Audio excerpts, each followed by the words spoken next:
저희가 지난주에 나눴던 말씀 먼저 나눠보겠습니다. 6장 1절부터 24절까지 나눴었는데 기드온 이야기였죠.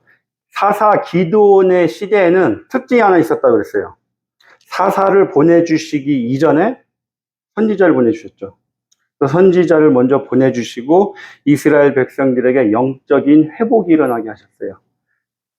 구원에 앞서서 영적인 회복, 영적인 회개를 먼저 주님께서 촉구하셨던 거죠. 그렇게 이스라엘 백성들에게 영적으로 먼저 회복시켜 주십니다. 그리고 나서 미디안으로부터 구원하시기 위해서 사사 기드온을 보내주십니다.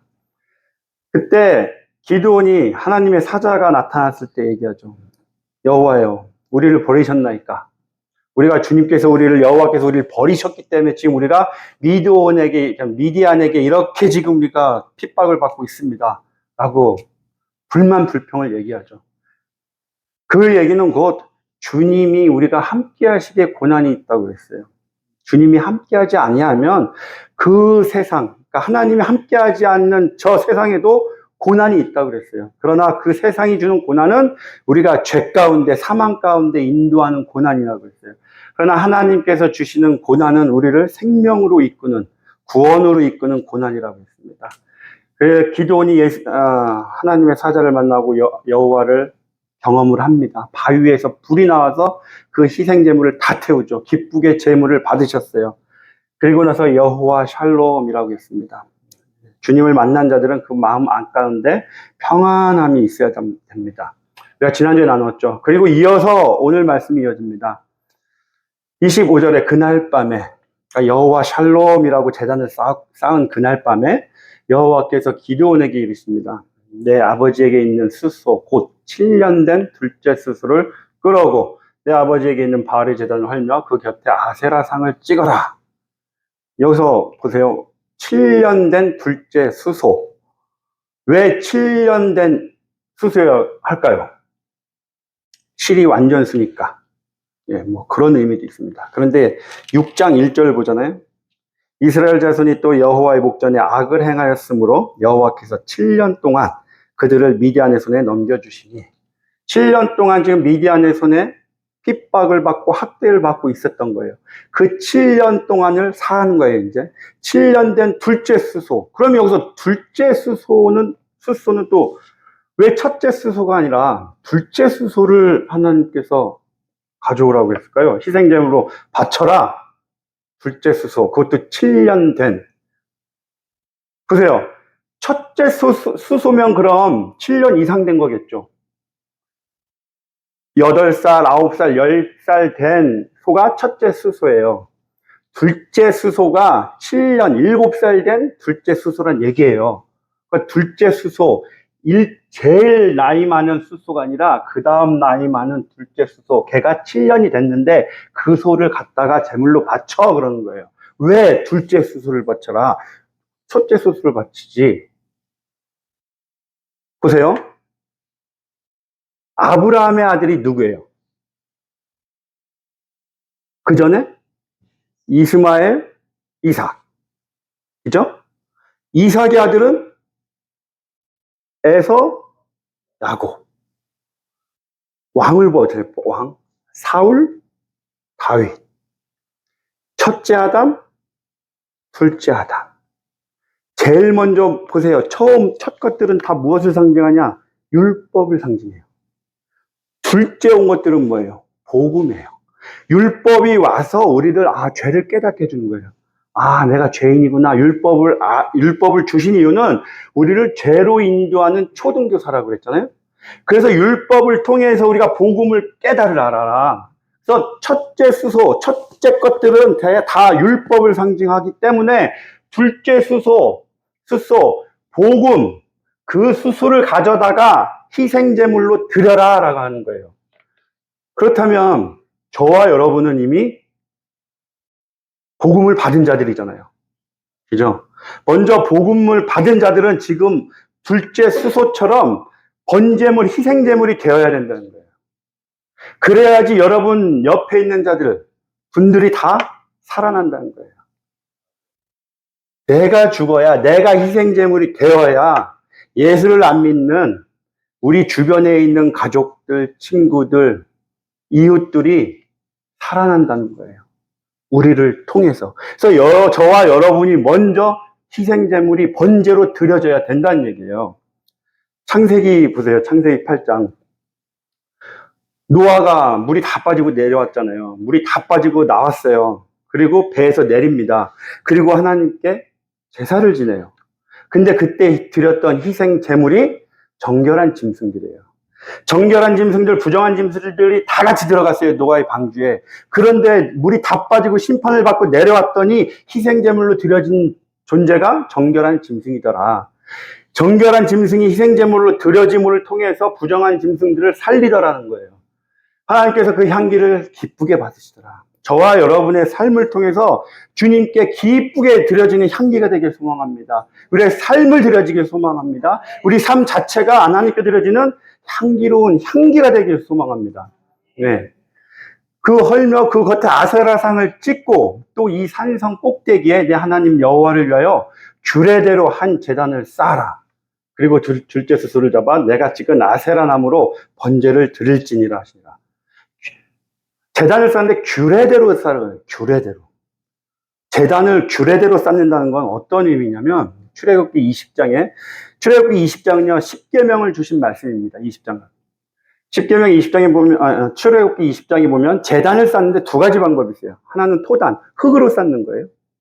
하나는 다듬지 않는 돌로 쌓아요. 왜 흙으로 쌓고 왜 다듬지 않는 돌로 쌓겠어요?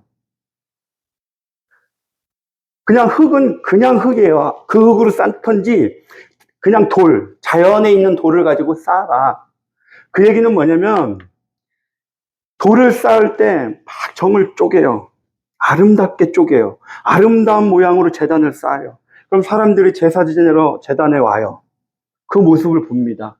와, 아름답네. 잘 만들었네. 누구에게 영광이 가겠어요? 사람에게. 그 장식을 꾸민 사람들에게 영광이 가는 거예요. 그래서 그 제단에서는 오직 하나님께만 영광을 돌려야 되는 거예요. 제단은 곧 제사를 드리기 위한 거잖아요. 제사는 곧 예배예요. 그래서 제단을 만든다는 것은 예배를 준비하는 자세예요, 우리.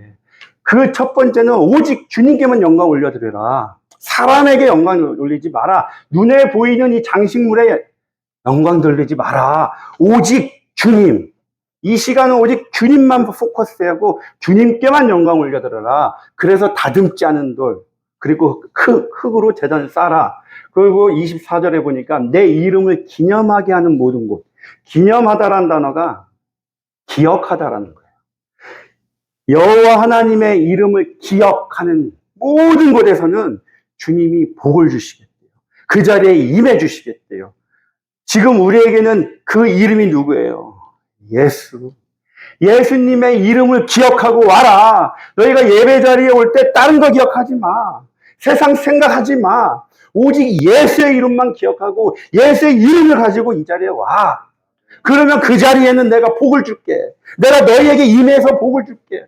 그 복이 뭐겠어요? 내게 임하여 주신대요. 성령이 임하여 주신대요. 그게 가장 큰 복이라는 거예요. 그 복을 이 자리에 주시겠다는 거예요. 제사를 준비하는 자리, 제사의 이 자리, 예배의 자리에서 주시겠다고 지금 말씀하시는 거예요. 세 번째로요, 26절입니다. 너는 층계에 내 제단에 오르지 말라. 내 하체가 그 위에서 드러날까 하느니라. 이거는 애굽에서 보통 애굽은요, 층계를 높이 쌓아서 바로가 높은 데 있던 거예요. 그 제사를 지낼 때도 높은 제단에 올라가서 제사를 드려요. 그러니까 주님께서, 여호와 하나님께서 높게 하지 마라. 낮춰라. 말씀하시는 거예요. 겸손한 자세로 나와라, 너희들. 그 말씀을 하시는 거예요. 너희가 예배 자리에 나올 때는 높아진 마음으로 나오지 마. 겸손하다는 게 뭐라고 그랬어요? 주님을 의지하는 거라고 했잖아요. 온유한 마음이라고 했잖아요. 주님께 나의 모든 것을 맡기는 거예요. 나의 삶을, 내 앞길을, 나의 걸음을 주님께서 인도해 주십시오. 주님께서 역사해 주십시오. 그때 내가 움직이겠습니다. 그게 겸손한 마음이에요. 그러한 마음으로 예배에 임해라. 제단을 쌓아라. 라고 말씀하시죠. 그게 규례대로 쌓는 거예요. 그런데 25절, 26절 보니까 아세라상을 찍으래요. 그럼 바알은 나무로도 만들고 뭐 돌로도 만들고 쇠로도 만들어요, 바알은. 근데 아세라는 주로 대부분이 목상이었어요. 나무로 만들었어요. 그래서 아세라상을 찍어라. 내가 찍은 아세라 나무로 번제를 드린 땔감으로 써라. 그 말씀하세요. 근데 기억하세요? 기드온의 뜻이 뭐라고 그랬어요? 기드온. 찍어내다라는 거였잖아요. 베어내다, 찍어내다. 그래서 아세라 목상을 찍어내다, 베어내다. 그래서 그것을 번제로 드려라. 땔감으로 드려라. 그 이름을 얘기하고 있는 거예요. 그래서 기도원 하면, 찍어내다, 베어내다, 우상을 베어내다. 그렇게 이해하시면 쉽습니다. 그런데 27절 보세요. 이에 기드온이 종 10사람을 데리고 여호와께서 그에게 말씀하신 대로 행하되 그의 아버지의 가문과 그의 성읍 사람들을 두려워함으로 이 일을 감히 낮에 행하지 못하고 밤에 행하니라. 밤에 행하니라. 밤에 행할 걸 보면 기드온이 참 겁이 많았구나 라고 생각할 수도 있어요. 저희가. 왜냐하면 포도주 틀에서 타작을 했었잖아요. 그 모습을 보면 기드온은 담대하지 못하구나 이렇게 생각할 수 있어요. 그런데 만일에 이렇게 생각해 보세요. 만일에 아세라상을 찍고 바알을 무너뜨려요. 그것을 낮에 했다고 생각해 보세요.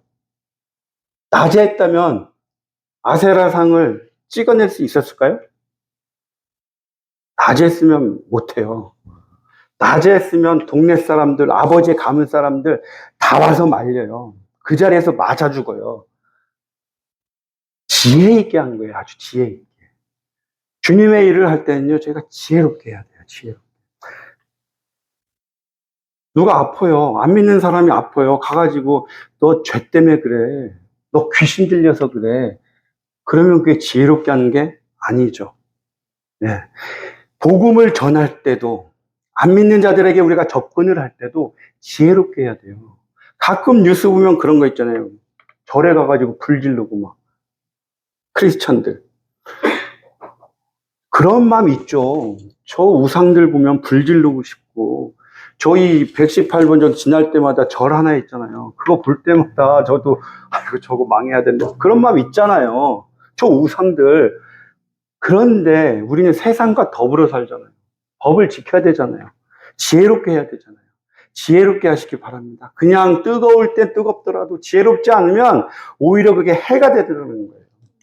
저희가 북한에 있을 때도 정말 딱 뜨거운 사람들이 많이 들어와요. 그럼 이분들이 막 너무 뜨거우니까 쪽볶음,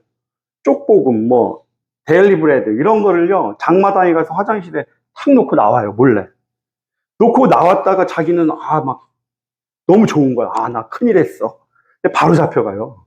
바로 잡혀가면 그 사람을 초청한 집단, 그러니까 저희 학교가 초청을 했으면 저희 학교한테 책임이 오는 거예요. 그러니까 이게 지혜롭게 해야 되는데 너무 뜨겁다고 막 자기 맘대로 하면 오히려 그게 해가 되더라는 거예요. 그래서 하나님의 일을 할 때는 지혜롭게 하시기 바래요. 내가 잘 모르겠어? 야고보서 1장 5절 말씀처럼 주님께 구하세요. 주님께서 지혜 주세요.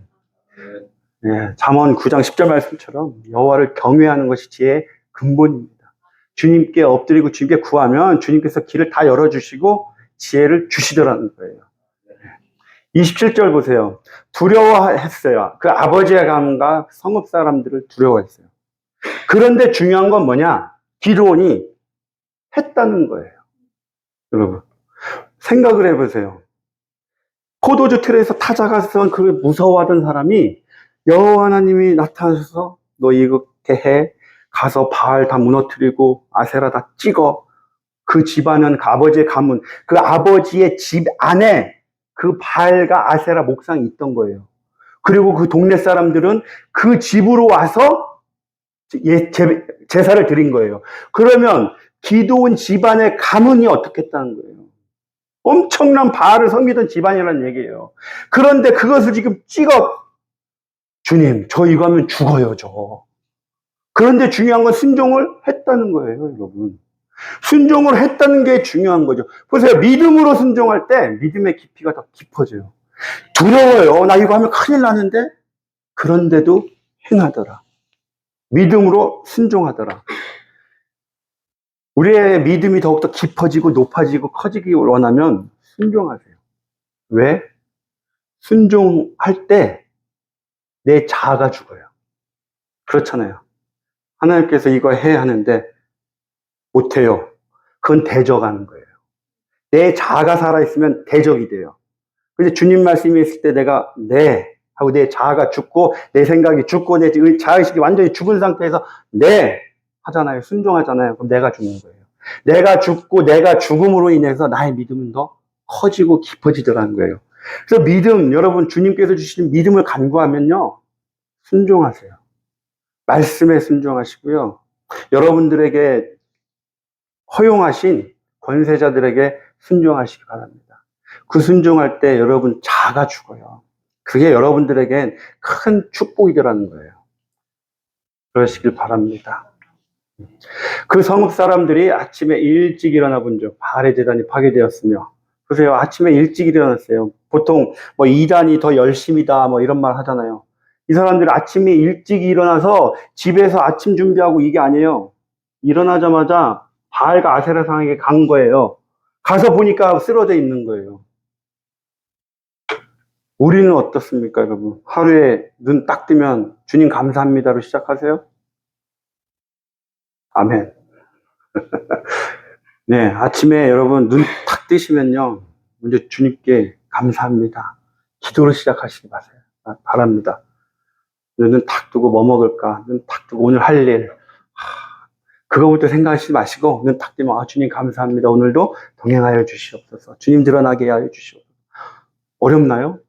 하고 일어나는 게? 네. 아멘? 네. 꼭 그렇게 하시기 바랍니다. 네, 서로 물어 이르되 이것이 누구의 소행인가 하고 그들이 캐어 물은 후에 이르되 요아스의 아들 기드온이 이를 행하였도다. 성읍 사람들이 요아스에게 이르되 내 아들을 끌어내라. 그는 당연히 죽을지니. 바알 제단을 파괴하고 그 곁에 아세라를 찍었으므로 그는 당연히 죽어야 된다라고 마을 사람들이 얘기를 해요. 그런데 기드온의 아버지 요아스가 얘기합니다. 자기를 들러서 모든 자들에게 그러지 마라. 보세요. 지금 자기 아들을 대변하고 있는 거죠. 근데 이 요아스도 아까 우리가 얘기한 것처럼 엄청난 바알을 섬기는 집안이에요. 섬겼던 자예요. 섬기는 자예요. 그런데 자기 아들이 죽게 생긴 거예요. 그러니까 자기 아들을 보호하기 위해서 그러지 마라 라고 얘기해요. 그러면서 자기의 얘기를 한 겁니다. 과연 정말 바알이 신이라고 한다면 자기 스스로도 못 지키는데 그 말이 되냐? 그렇다면 바알이 자기를 쓰러뜨린 자를 가만두지 않고 죽일 거다. 가만히 있어 너희들은. 바알이 할 거야. 그 얘기를 하는 거예요.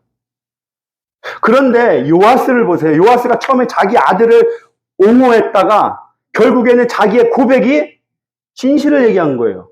바알이 정말 신이라면 자기 무너뜨린 자 어떻게 하겠지. 요아스가요. 바알만 섬긴 게 아니란 얘기예요. 여러분. 보세요. 13절에 지난주에 했던 거죠. 기드온이 얘기합니다. 오 나의 주여 여호와의 사자에게 우리를 애굽에서 올라오게 하고 그 행했던 모든 이적이 어디 있습니까? 이 얘기는 기드온이 이미 아버지에게 들은 거예요. 다. 여호와 하나님에 대해서 다 들은 거예요. 우리를 애굽에서부터 빼내셔서 이 가나안 땅에 정착하게 하여 주신 그 모든 일들을 다 들어서 알아요. 그러니까 이 당시에는 여호와 하나님도 믿고 바알과 아세라도 믿었던 거예요. 그런데 중요한 것은 이 여호와 하나님이 계신 곳은 어디냐? 너희는 내가 택한 장소에 가서 예배드려라 그랬잖아요. 그곳이 어디였냐? 실로였던 거예요. 실로. 길갈에서 실로에 지금 성막을 갖다 놓으신 거예요. 그러니까 이스라엘 백성들은 지금 이 기드온은 므낫세 지파예요. 여기에서 실로까지 가긴 멀어요. 그러니까 눈앞에 보이는 걸 따라간 거예요. 눈앞에 보이는 거. 바알과 아세라가 눈앞에 다 보이니까 보기도 좋고 이 사람들 우리를 풍요롭게 해준대. 병에서부터 고쳐준대. 그러니까 바알과 아세라를 믿은 거예요. 그러면서 여호와 하나님도 믿은 거예요. 그러니까 지금 요아스의 머릿속에는 이게 정말 신인가? 여호와가 신인가? 근데 무너졌네? 죽었네? 근데 아무 일 없네? 가짜잖아. 이 생각이 들어온 거예요. 그래서 그가 자신을 위해 다툴 거니까 너 가만히 있어. 사람들이 가만히 있죠. 집안이 유력한 집안이었으니까. 32절을 보세요. 그날의 기드온을 여룹바알이라 불렀으니 이는 그가 바알의 제단들을 파괴하였으므로 바알이 그와 더불어 다툴 것이라. 여룹바알. 바알과 싸우다. 그러니까 바알이 바알이 저 기드온과 싸워서 죽을 거야. 지켜봐. 둘이 싸우네? 그 말이에요. 그런데 세월이 지날수록 기드온이 안 죽잖아요. 보세요. 33절. 그때 미디안과 아말렉과 동방 사람들이 다 함께 모여 요단강을 건너서 이스라엘 골짜기에 진을 친지라. 이스라엘 골짜기는 므낫세 지파 땅이 있습니다. 이따 사진 보여드릴게요. 여호와의 영이 기드온에게 임하시니 기드온이 나팔을 불매 아비에셀. 아비에셀은 지금 기드온이 살고 있는 지역에 있는 사람들이에요. 그 지역이에요. 아비, 아부, 아버지, 에셀, 도움. 도움의 아버지라는 뜻입니다. 그의 뒤를 따라 부름을 받으니라. 임하시다라는 단어가요. 영어 성경을 볼까요? 옷을 입히다예요. 그러니까 여호와의 영이 기드온을 옷을 입힌 거예요. 왜요? 전쟁하러 가야 되니까. 지금 미디안과 아말렉과 동방 사람들과 전쟁하러 가야 돼요. 그런데 하나님께서 임하셨다. 옷을 입혀주신 거예요. 어떤 옷이겠어요? 전신갑주를 입혀주신 거예요. 영적 전쟁을 하러 가야 돼요. 전쟁터에 싸움을 하러 가야 돼요. 그런데 너 혼자 가면 큰일 난다. 내가 너와 함께 할게 하시면서 전신갑주를 입혀주십니다. 그리고 나간 거예요. 그리고 싸운 거예요. 여러분, 저희가 세상에 나갈 때는요, 반드시 전신갑주를 입으시기 바래요. 어떻게 입으시겠어요? 전신갑주를. 말씀과 기도로 입으셔야 돼요. 말씀과 기도로 날마다 하나님의 전신갑주를 입고 세상에 나가시기 바래요. 그럼 12절 말씀처럼 우리가 싸우는 것은 혈과 육, 눈에 보이는 상대와 싸우는 게 아니에요. 그들 뒤에 있는 악한 영들과 싸우는 거예요. 그렇기 때문에 우리가 하나님의 전신갑주를 입어야 돼요. 네. 34절에 계속해서 여호와의 영이 기드온에게 임하시니 기드온이 나팔을 불매 아비에셀이 그의 뒤를 따라 부름을 받으니라. 아비에셀이요, 지금 방금 말씀드렸던 것처럼 기드온을 죽여라! 소리쳤던 자들이에요. 기드온이 바알과 아세라 목상 찍어갖고 넘어뜨리고 불태웠잖아요. 기드온 나와. 우리가 죽여야 돼. 그렇게 외쳤던 자들이 지금은 기드온의 뒤를 따르더라. 왜 따르겠어요, 지금? 당장 죽여 했던 자들이 이제는 기드온의 뒤에 가서 당신이 우리의 리더입니다. 여룻바알이기 때문에 그래요. 여룻바알. 세상 사람들은요, 저와 여러분을 볼 때 예수를 믿는 자들이잖아요. 아, 저들은 예수를 믿는 자들이라 달라. 뭔가 달라야 돼. 지금 기드온을 보고 그러는 거예요.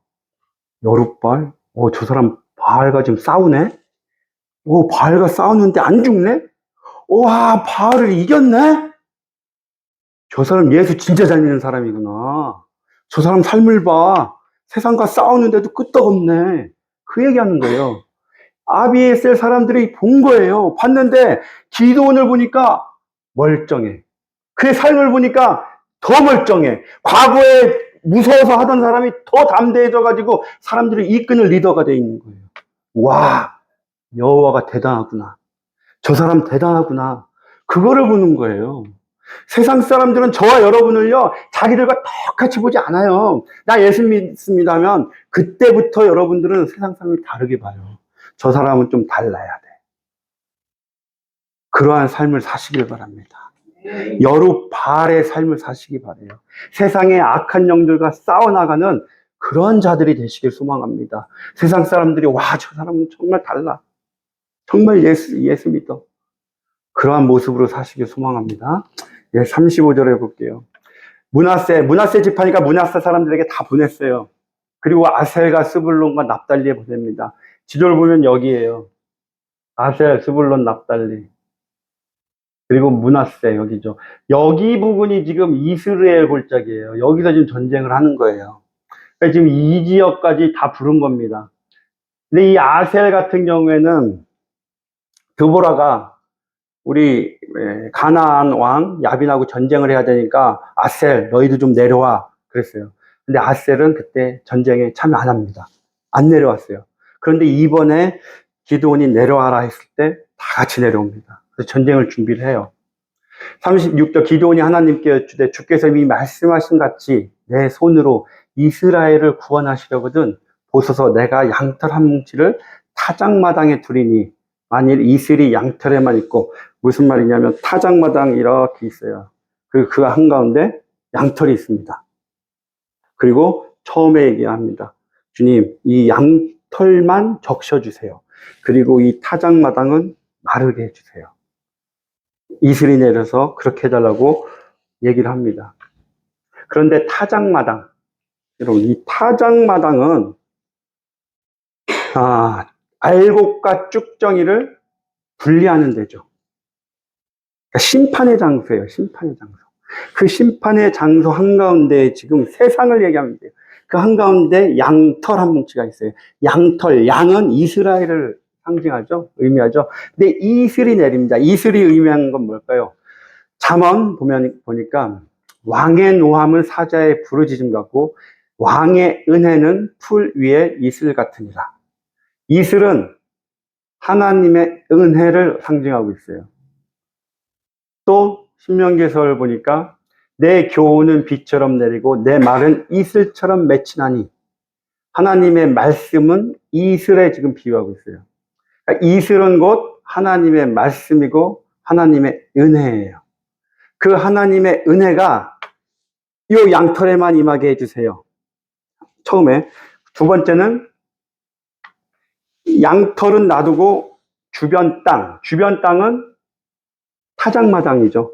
타작마당에만 이슬이 있게 해 주시옵소서라고 얘기를 해요. 그렇다면 양털과 그 타작마당 주변 땅이 의미하는 게 정확히 무엇이고 지금 37절, 38절, 39절에서 양털과 주변 그것이 지금 말하고 하는 것이 무슨 의미냐면 로마서를 펴볼까요? 로마서 11장 로마서 11장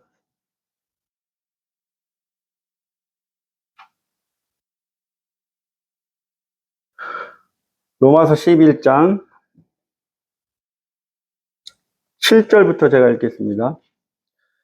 그런즉 어떠하냐 이스라엘이 구하는 그것을 얻지 못하고 오직 택하심을 입은 자가 얻었고 그 남은 자들은 우둔하여졌느니라. 이스라엘이 구하는 것은 자신들이 율법의 행위를 통해서 구원을 받는다는 거예요.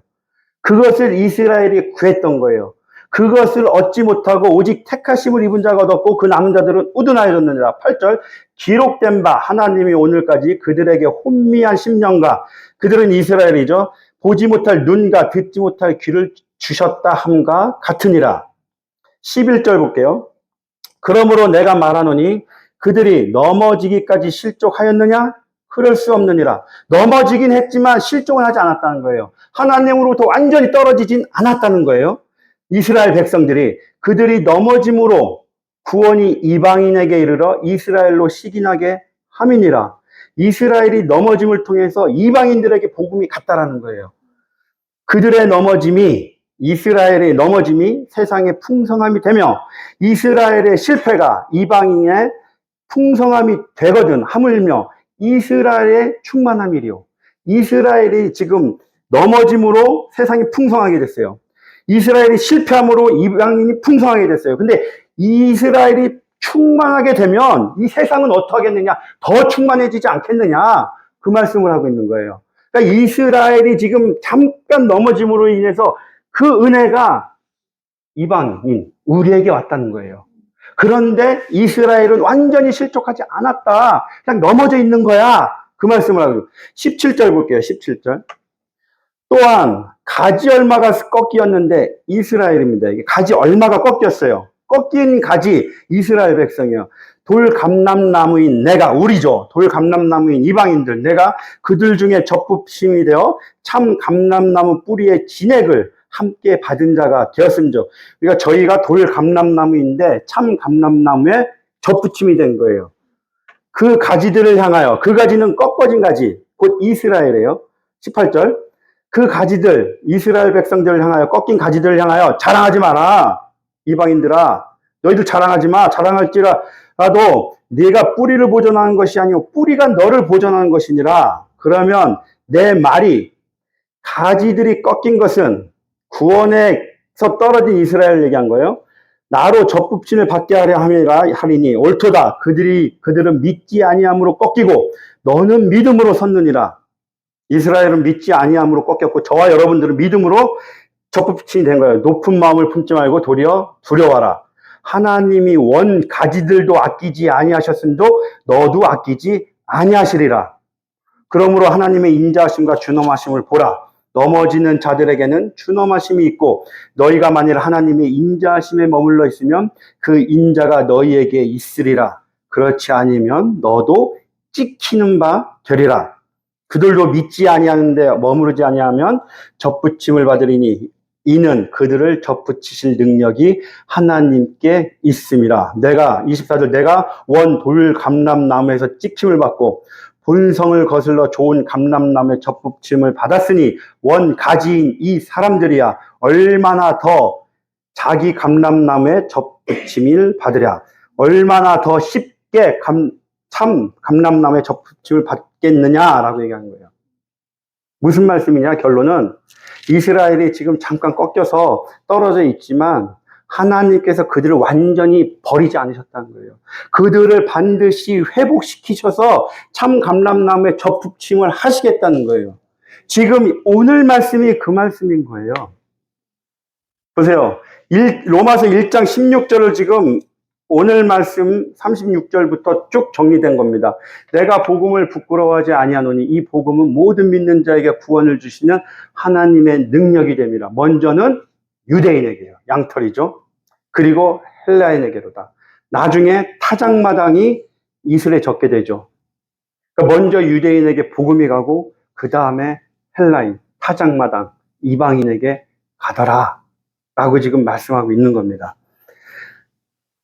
그런데 마지막 40절을 볼게요. 그 밤에 하나님이 그대로 행하시니 곧 양털만 마르고 그 주변 땅에는 다 이슬이 있었더라.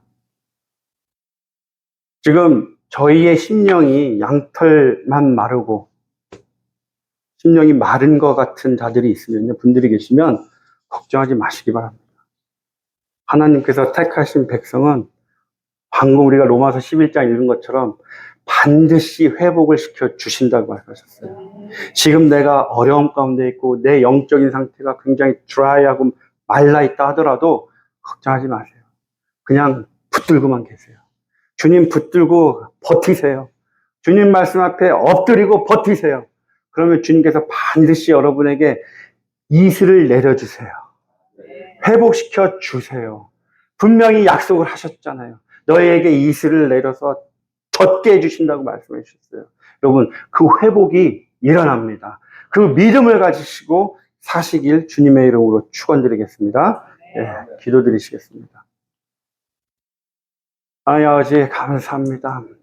저희들 복음을 먼저 받은 자들입니다. 하나님의 자녀된 자들입니다. 합당한 자들로 살아가게 하여 주시옵소서. 먼저 내가 죽게 하여 주시옵소서. 희생제물이 되게 하여 주시옵소서. 번제의 희생제물이 되게 하여 주시옵소서. 주님 말씀 앞에 내 자아가 온전히 죽음을 통해서 주님 말씀 앞에 온전히 순종하는 자가 될 수 있도록 주님 역사해 주시옵소서. 저희들 너무나 연약합니다. 너무나 악합니다. 우리 심령이 너무나 메말라 있습니다. 그러나 주님께서는 약속하셨습니다. 저희들을 회복시켜 주신다고 약속하셨습니다. 그 말씀 붙들고 살아갈 수 있도록 하여 주시옵소서. 주님 말씀 앞에 온전히 무릎 꿇고 오직 주님만 붙들고 살아가는 자들 될 수 있도록 축복하여 주시옵소서. 감사드리며 예수님의 이름으로 기도드렸습니다. 아멘.